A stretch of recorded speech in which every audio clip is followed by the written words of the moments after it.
కుర్చీ తాత. నమస్తే. మీకు పెద్ద నమస్కారాలు. First congratulations. అసలు మామూలుగా లేదు మీ స్టార్డమ్. ఇప్పుడు ఒక మహేష్ బాబు మీ పాట మీదనే, అమెరికాలో ఎన్ఆర్ఐలు మీ పాట మీదనే. ముఖ్యంగా మొన్న ఎలక్షన్స్ మొత్తం మీ కుర్చీ మడత పెట్టి అనే డైలాగ్ మీదనే నడిచింది.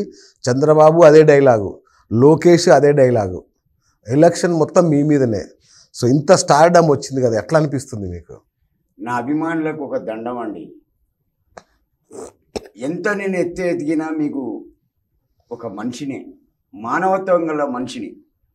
నా దగ్గర దురుద్దేశం ఉండదు, చెడు ఉండదు, అబద్ధం ఉండదు.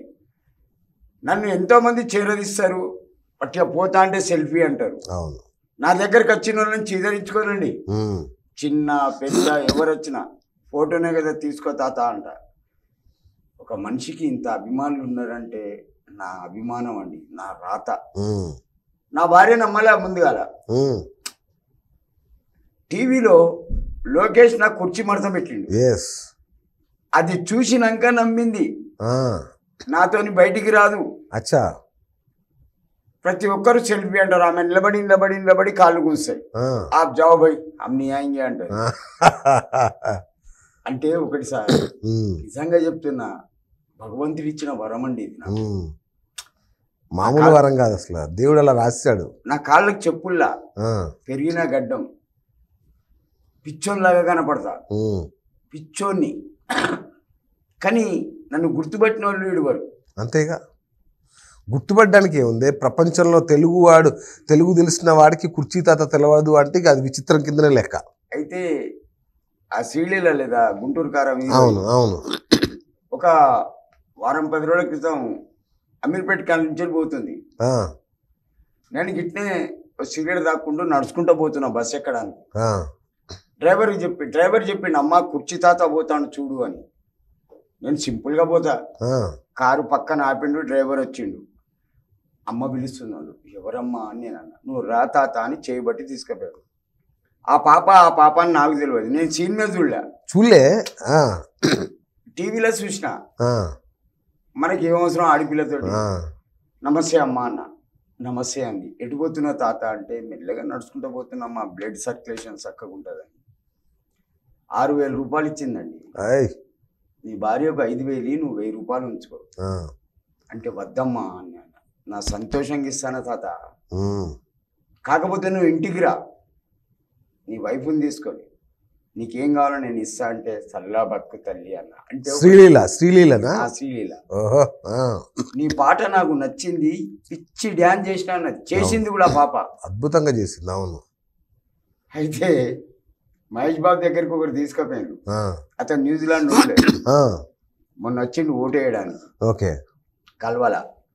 కానీ వర్కర్లకు చెప్పిపోయాడు, ఇంట్లో పని మనుషులు, ఒకవేళ ఇక్కడికి ఈ పెద్ద మనిషి కుర్చీ తాత వస్తే ఈ గెస్ట్ హౌస్ లో పండబెట్టండి, తాగడం తినడం ఎనీథింగ్ ఇచ్చేయండి అన్నాడట.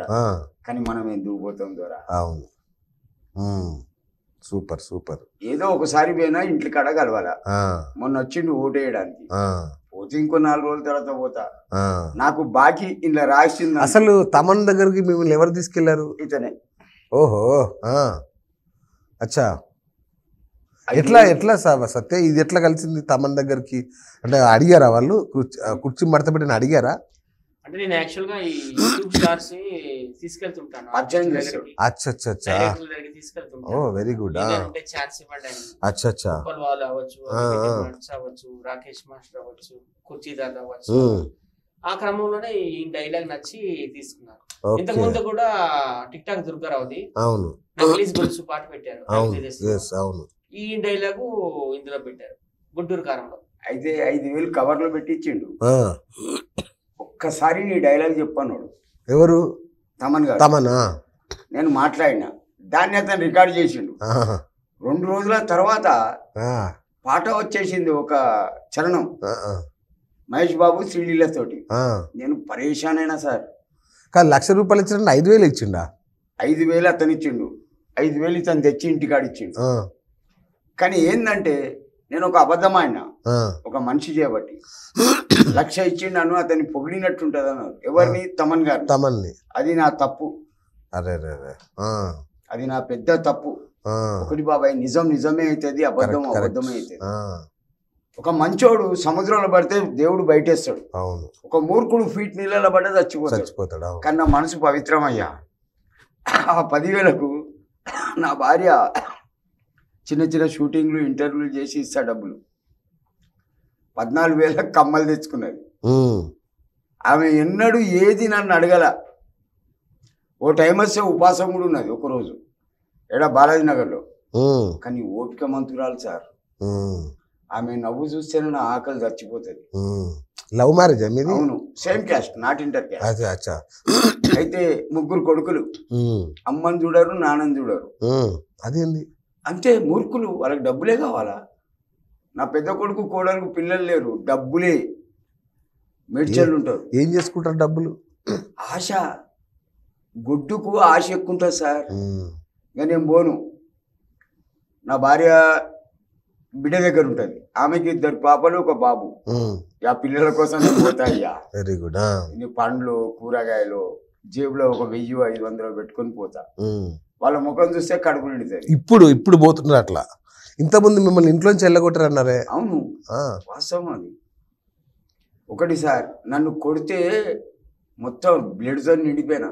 మిమ్మల్ని కొట్టారా? నా పెద్ద కొడుకు మంచోడు కాదు, బట్టే బాస్. అందుకే నా శాపం తగిలి వానికి గొడ్డు.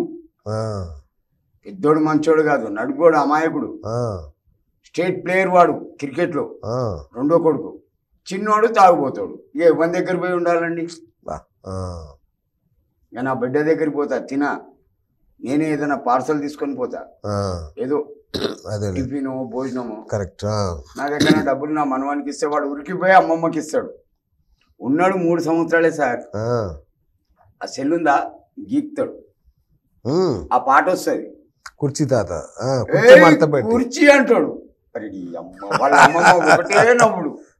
ఉన్నది 3 సంవత్సరాల చిల్లర, కుర్చీ అని తొడగొడతాడు. ఇక నేను కూడా బయటికి పోయి నవ్వుకుంటా. అరే పానిల్లారే నానా అనగానే వానికి శాత కాకపోయినా డబ్బాను కడుపుకి ఇట్లా పెట్టుకొని వస్తాడు సార్. అయితే నేను 90 జేబులు వేసుకొని పోతా. ఓకే. ఎక్కువ దాగా అచ్చా అడుగుతాడు, అరే కాశీకి దవాయి బెట అంట, అంట. ఇక నా భార్య అంటది, పిల్లల దగ్గర తాగకు, కొంచెం దూరం.